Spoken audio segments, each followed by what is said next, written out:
It's Wednesday, September 12. This is the news on PBCJ. I'm Simone Absalom. Popular retail fabric store Pings is counting losses from a massive fire which tore through its warehouse at 2 Ashenheim Road in Kingston yesterday. The warehouse complex shared with chef Jackie Tyson's From Thought to Finish, Atlantic Hardware and Plumbing, and ChemQuip Water Treatment Limited suffered losses which firefighters estimate at $400 million. Pings, From Thought to Finish, and Atlantic Hardware and Plumbing were destroyed, while ChemQuip Water Treatment Limited was affected by water, smoke, and minor fire damage to the roof. Academic employees at the University of Technology were reportedly on sick-out yesterday. This resulted in disruption in classes.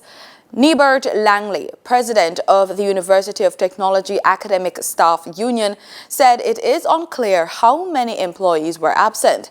Mr. Langley says the teachers are unhappy that the government has failed to honor its promise of a salary adjustment.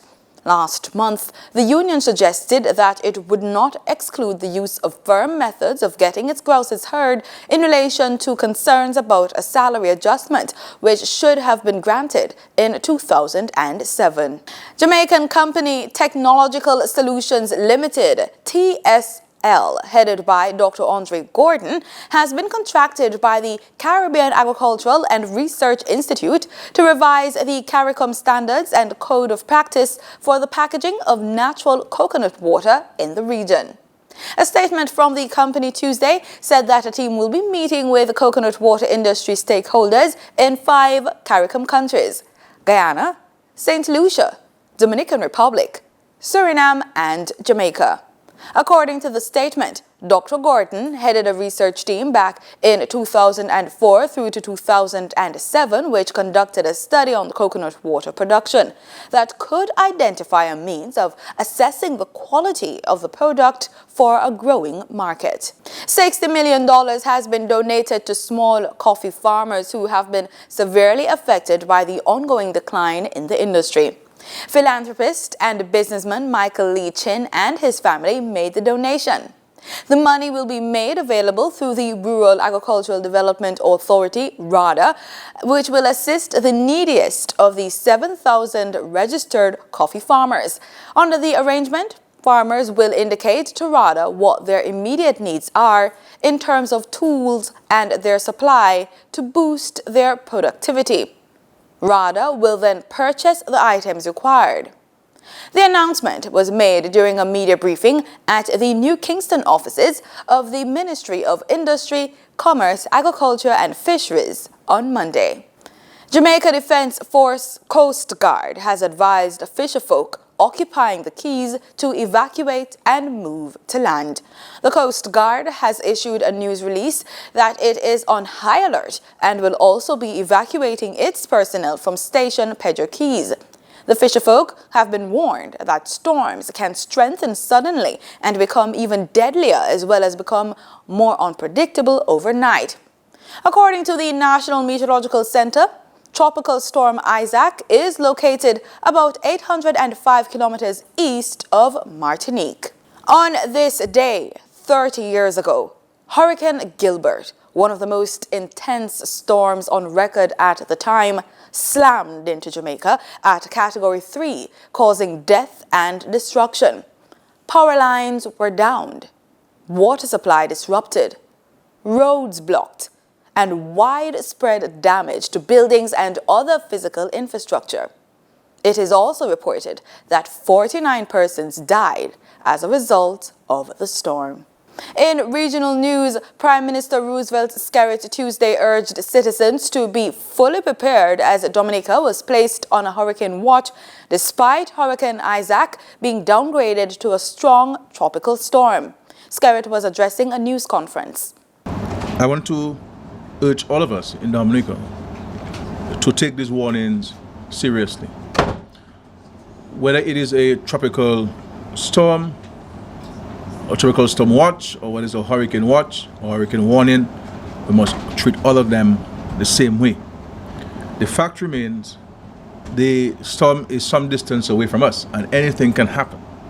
Our hope and prayer is that it weakens and it goes away, and there'll be no impact on our country and our residents. But we must not be like the foolish virgins. We have to prepare and ensure that we prepare to the fullest possible extent. He said as far as the National Emergency Planning Organization is concerned, they're taking no chances.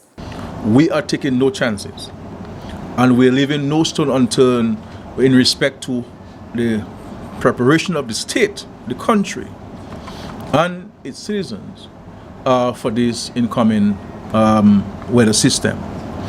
But it is very important for us to understand that planning is also required at the individual level, the household level, the individual businesses. We have to ensure that our businesses are secured and our personal properties are secured, and that ourselves as human beings are also secured and not placed in harm's way.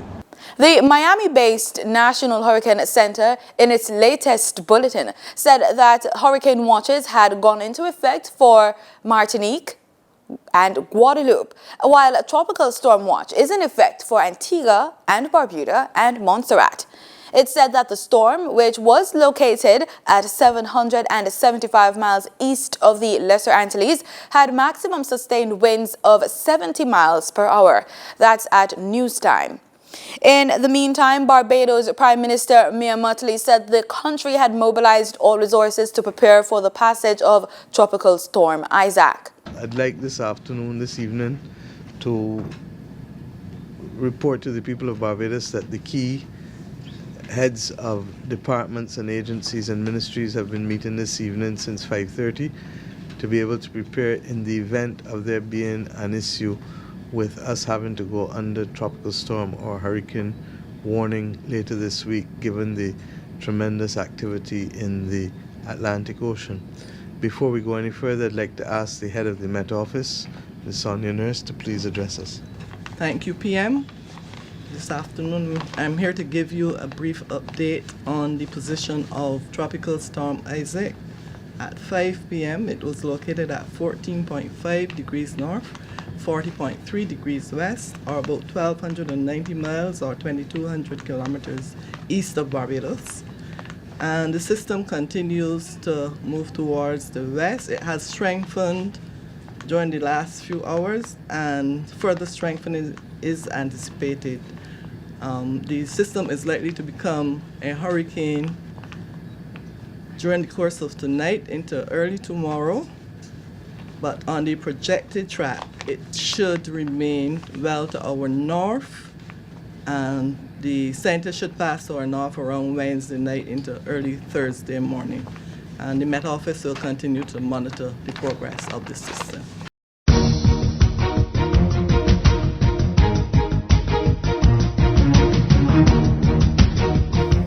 In sports, West Indies superstars Chris Gayle and Andre Russell have been drafted as icons for their respective franchises in the Afghanistan Premier League, which bowls off next month. In the draft staged in Dubai Monday, BAC picked up the veteran Gayle as their icon player, while Nagara snatched up all-rounder Russell. The duo were the only West Indies players involved in the inaugural tournament, which runs from October 5 to October 21 at the Sharad Cricket Stadium. Though in the twilight of his career, Gayle remains a highly sought-after player in the global T20 circuit. The Jamaican, who turns 39 in a few days, holds the record for the most career T20 runs with 11,711 and the most centuries with 21. Russell, meanwhile, is also viewed as a prized asset in the T20 format, where his explosive lower-order batting, steady, firm medium pace and outstanding fielding has earned him contacts in nearly every league across the world. And that's the news. Thanks so much for making it once again PBCJ. I'm Simone Absalom. Pleasant viewing.